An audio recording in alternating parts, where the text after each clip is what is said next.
عليكم ورحمة الله وبركاته. ازيكم حبايبي؟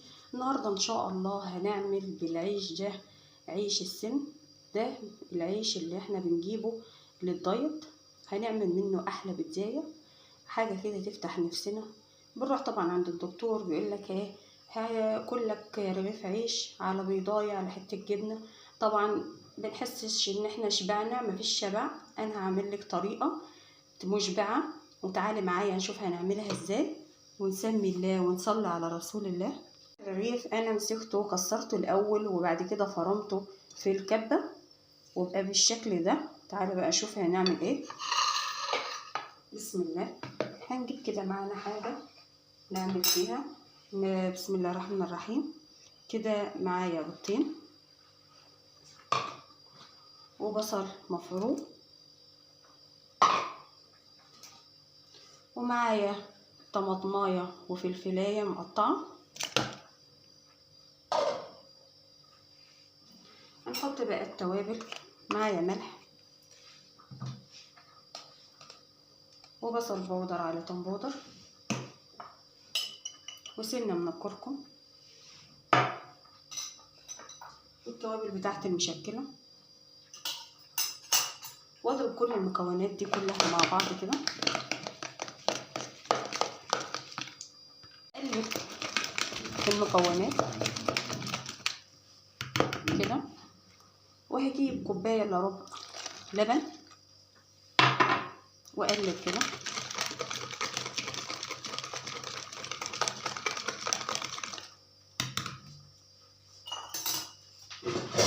وانزل بقى بالعيش اللي انا طحناه فرمته في الكبه، واقلب كده. معايا طاسه على النار، احط بقى نقطه زيت صغيره خالص كده، مسحه بسيطه خالص، عشان طبعا عشان الضيق ما ينفعش ان احنا نحط زيت كتير. وكده الخليط بتاعي يبقى بالشكل ده. وهنزل بقى كده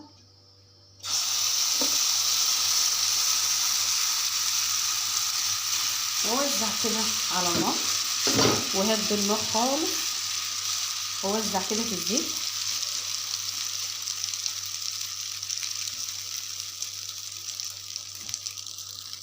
بعد ما وزعتها كده، عندي بقى اي جبنه عندي اضيفها كده، اي جبن هضيف معايا كده.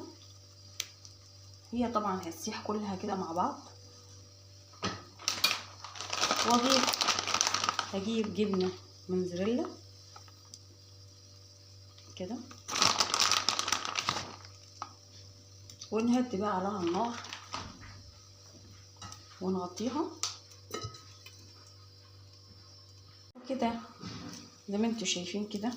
هنشوفها بقى نقلبها مع بعض كده، ونغطي كده اهو. بسم الله الرحمن الرحيم. وبعيد عن النار كده وتقلبيها.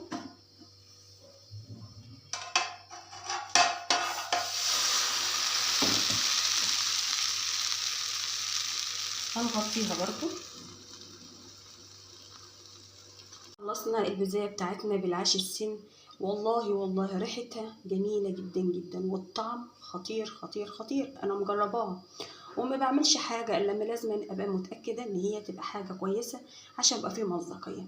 وبحاول دايما اعمل لكم الجديد، ويا ريت يا جماعه تشتركوا كده في القناه، وانا برضو هخرطها كده معاكم.